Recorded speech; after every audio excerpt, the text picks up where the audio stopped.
Hello friends, ನಿಮಗೆಲ್ಲ ಮತ್ತೊಂದು ವಿಡಿಯೋಗೆ ಸ್ವಾಗತ.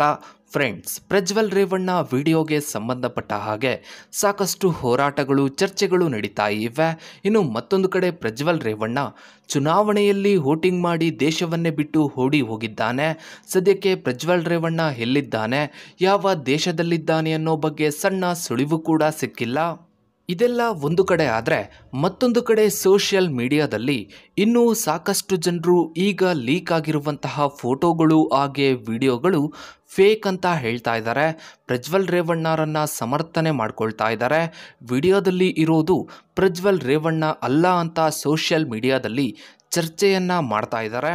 ಆದರೆ ಇಲ್ಲಿ ಬಹಳ ಮುಖ್ಯವಾಗಿ ಗಮನಿಸಬೇಕಾದಂತಹ ವಿಷಯ ಏನು ಅಂದರೆ, ಕೆಲವು ದಿನಗಳ ಹಿಂದಷ್ಟೇ ಪ್ರಜ್ವಲ್ ರೇವಣ್ಣರ ತಾಯಿ ಭವಾನಿ ರೇವಣ್ಣ ಒಂದು ಕಾರಿನ ವಿಚಾರಕ್ಕೆ ಸಾಕಷ್ಟು ಸುದ್ದಿಯಾಗಿದ್ದು ನಿಮಗೆಲ್ಲ ಗೊತ್ತೇ ಇದೆ.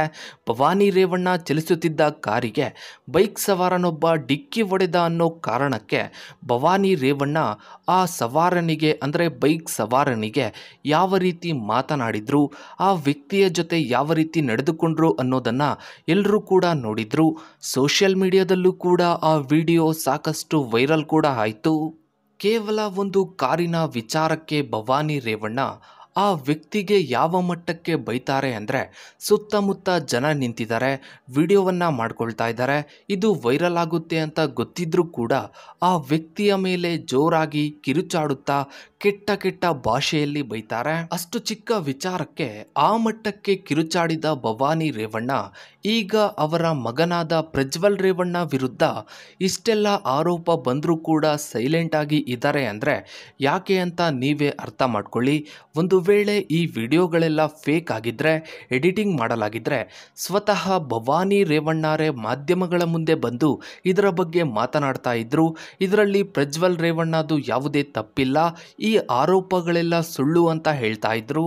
ಇನ್ನು ಈ ಒಂದು ವಿಚಾರ ಬಯಲಾಗ್ತಿದ್ದ ಹಾಗೇನೆ ಪ್ರಜ್ವಲ್ ರೇವಣ್ಣ ದೇಶವನ್ನೇ ಬಿಟ್ಟು ಓಡಿ ಹೋದ. ಇನ್ನು ಅವರ ತಂದೆ HD ರೇವಣ್ಣ ಹಾಗೆ ಅವರ ತಾಯಿ ಭವಾನಿ ರೇವಣ್ಣ ಯಾರೂ ಕೂಡ ಮಾಧ್ಯಮಗಳ ಮುಂದೆ ಬಂದು ಇದರ ಬಗ್ಗೆ ಮಾತನಾಡಲಿಲ್ಲ. ಇನ್ನು ಕುಮಾರಸ್ವಾಮಿ ಎಲ್ಲೂ ಕೂಡ ಇದು ಫೇಕ್ ಅಥವಾ ಇದೊಂದು ಸುಳ್ಳು ಸುದ್ದಿ ಅಂತ ಹೇಳಿಲ್ಲ. ಮೊದಮೊದಲು ನಮಗೂ ಅವರ ಕುಟುಂಬಕ್ಕೂ ಯಾವುದೇ ಸಂಬಂಧ ಇಲ್ಲ ಅಂತ ಹೇಳಿದರು. ಇನ್ನು ಈಗ ಈ ಒಂದು ವಿಚಾರವನ್ನು ರಾಜಕೀಯವಾಗಿ ತಿರುಚುವ ಕೆಲಸವನ್ನು ಮಾಡ್ತಾ ಇದ್ದಾರೆ. ಇಲ್ಲಿ ಬಹಳ ಮುಖ್ಯವಾಗಿ ಗಮನಿಸಬೇಕಾದಂತಹ ವಿಷಯ ಏನು ಅಂದರೆ, ಈ ಹಿಂದೆ ಸಾಕಷ್ಟು ರಾಜಕಾರಣಿಗಳ ವಿಡಿಯೋಗಳು ಲೀಕ್ ಆಗಿದ್ವು. ಆ ವಿಡಿಯೋಗಳನ್ನೆಲ್ಲ ಇಂಟರ್ನೆಟ್ನಲ್ಲಿ ಲೀಕ್ ಮಾಡಲಾಗಿತ್ತು. ಹೀಗಾಗಿ ಸಾಕಷ್ಟು ಜನರು ಆ ವಿಡಿಯೋಗಳನ್ನು ನೋಡಿದ್ರು. ಎಲ್ರಿಗೂ ಕೂಡ ಸತ್ಯ ಯಾವುದು ಸುಳ್ಳು ಯಾವುದು ಅನ್ನೋ ವಿಚಾರ ಗೊತ್ತಾಗಿತ್ತು. ಆದರೆ ಪ್ರಜ್ವಲ್ ರೇವಣ್ಣ ವಿಚಾರದಲ್ಲಿ ವಿಡಿಯೋಗಳನ್ನು ಇಂಟರ್ನೆಟ್ನಲ್ಲಿ ಲೀಕ್ ಮಾಡಿಲ್ಲ. ಇದರ ಬದಲು ಹಾಸನದ ತುಂಬೆಲ್ಲ ಪೆನ್ಡ್ರೈವ್ಗಳಲ್ಲಿ ವಿಡಿಯೋಗಳನ್ನು ಹಾಕಿ ಸಿಕ್ಕಲ್ಲಿ ಪೆನ್ಡ್ರೈವ್ಗಳನ್ನು ಎಸೆಯಲಾಗಿದೆ. ಹೀಗಾಗಿ ಬಹಳಷ್ಟು ಜನರು ಸೋಷಿಯಲ್ ಮೀಡಿಯಾದಲ್ಲಿ ಈ ವಿಡಿಯೋಗಳೆಲ್ಲ ಫೇಕ್, ಇದೊಂದು ಸುಳ್ಳು ಸುದ್ದಿ ಅಂತ ಚರ್ಚೆಯನ್ನು ಮಾಡ್ತಾ ಇದ್ದಾರೆ. ಇನ್ನು ಪ್ರಜ್ವಲ್ ರೇವಣ್ಣ ಚುನಾವಣೆಯಲ್ಲಿ ಮತದಾನ ಮಾಡಿ ದೇಶವನ್ನೇ ಬಿಟ್ಟು ಹೋಗ್ತಾನೆ.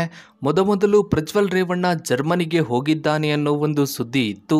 ಮೇ 1ನೇ ತಾರೀಕು ಟ್ವಿಟರ್ನಲ್ಲಿ ಟ್ವೀಟ್ ಮಾಡಿದ ಪ್ರಜ್ವಲ್ ರೇವಣ್ಣ ಬೆಂಗಳೂರಿನಲ್ಲಿ ಇಲ್ಲದ ಕಾರಣ ವಿಚಾರಣೆಗೆ ಹಾಜರಾಗಲು ಸಾಧ್ಯವಾಗಿಲ್ಲ, ಸತ್ಯ ಆದಷ್ಟು ಬೇಗ ಹೊರಬರಲಿದೆ ಅಂತ ಟ್ವೀಟ್ ಮಾಡ್ತಾನೆ. ನಂತರ ಯಾವಾಗ ಈ ಪ್ರಕರಣಕ್ಕೆ ಸಂಬಂಧಪಟ್ಟ ಹಾಗೆ ಮತ್ತಷ್ಟು ಬೆಳವಣಿಗೆ ಆಗುತ್ತೋ ಆಗ ಪ್ರಜ್ವಲ್ ರೇವಣ್ಣ ಜರ್ಮನಿಯಿಂದ ಓಡಿ ಹೋಗ್ತಾನೆ.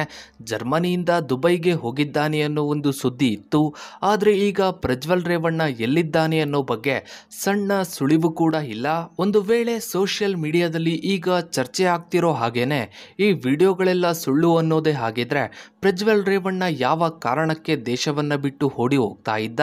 ಈ ರೀತಿಯ ರಾಜಕಾರಣಿಗಳನ್ನು ಸಮರ್ಥನೆ ಮಾಡಿಕೊಳ್ತಾ ಹೋದರೆ ಖಂಡಿತ ಮುಂದಿನ ದಿನಗಳಲ್ಲಿ ಇಂಥವರ ಸಂಖ್ಯೆ ಜಾಸ್ತಿ ಆಗ್ತಾ ಹೋಗುತ್ತೆ.